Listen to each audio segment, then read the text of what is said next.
President Cyril Ramaphosa says there's going to be moments of engagement with US President-elect Donald Trump.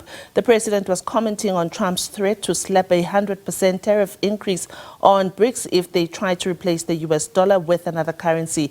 BRICS does not have a common currency currently, but long-running discussions on the subject have gained some momentum after the West imposed sanctions on Russia over the war in Ukraine. Dr. Stavros Nicolaou is a member of the BRICS Business Council and joins us virtually to talk more about this. Thank you so much, Dr. Stavros, for joining us on Point.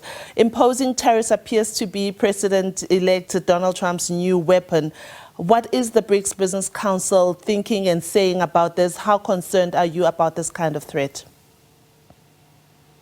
Firstly, good afternoon, and thanks very much for having me. I think it's important to keep calm at these times and also not to jump too readily to any conclusions. I think that both South Africa and certainly the South African chapter of the BRICS Business Council has been very clear on its position regarding de-dollarization or the establishment of a BRICS currency. I think that as a BRICS Business Council, we are clear and we've said that there are no moves afoot, and certainly it's impractical at this point in time to talk about a de-dollarization. The only conversation, to be frank, that was held was whether you have settlement in local currencies. So in other words, if South Africa is transacting with India, normally what you would have to do is you'd convert rands into dollars, and then the dollars get reconverted into Indian rupees.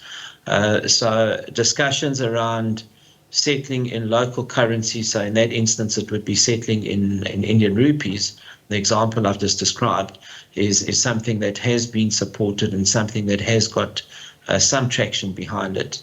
But certainly no similar traction around a de-dollarization debate. It has come up at a business council level, but it's not something that we've engaged on extensively, and we have a very clear position and posture around this. And let me make a final point, is that we are also clear as a BRICS Business Council that we need to at all times act in the best economic interest of our country. We need to look at those regions, markets, territories, geographies, etc., that are going to grow our economy best. And to that effect, we have a position that we've got to look at where we benefit most as a country, and certainly the United States is a very important trading and investment partner for South Africa, and we need to keep a clear perspective on that. Yeah, so I'm glad that you asked for comment that and for clear heads, but perhaps we can remind our viewers about what would be at stake if the route would to go that way.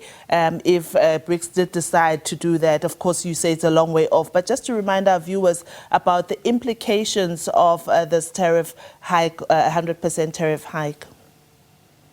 Yeah, so I think to make one little correction, I don't even think it's a long way off. It's not even something that we've seriously engaged in, and I think we've got a clear position that de-dollarization at the moment is an impractical, unpragmatic view to hold. So I think we're very clear on that.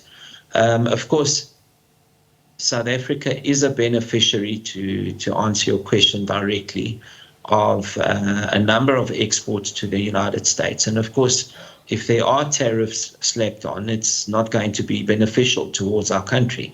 And that's why we are, as organized business, are immensely immersed and seized with a conversation with government around better alignment between our economic policy on the one hand and then our foreign policy on the other hand. And there's got to be it's often a delicate balance to achieve, but there's got to be a closer alignment between the two. And I think if we're able to straddle and navigate those lines successfully, then I think it's not going to be much of a concern around the tariffs, because there won't be a plausible reason to impose those tariffs if we are to listen to President Trump's tweet. Yeah. Will you be having any meetings during this G20 presidency where perhaps this can be reinforced and we can have another discussion around this just to calm everyone down? So look, there are various junctures where we get to meet with our American counterparts, our Western counterparts. Of course, we meet with everyone. We meet with the East, the West, and the emerging South. And our economic interests as South Africa lie across all three. And we shouldn't have a particular bias or parochialism towards any one of those. We've got to look at where our best interests lie. Now, these opportunities to engage do arise. In fact, we had one of these granted, and albeit pre the new Trump administration, but we had a very successful round of engagements with our American counterparts at an AGOA forum in June this year. Of course, this will come up, no doubt, at a B20 level, at a G20 level. It will come up in various other fora, but I think the posture that we're quite clear on is that the United States remains one of South Africa's most important trade and investment partners, as do many other countries. And we've got to navigate that path very efficiently, and we've got to align best interests here. Dr. Stavros, thank you so much for your time. Thank you for clearing the air and letting us know what the BRICS Council, Business Council, and where it stands with this matter. Thank you very much for your time. I've been speaking to Thanks for having Dr. Stavros Nicolaou, who is with the BRICS Business Council.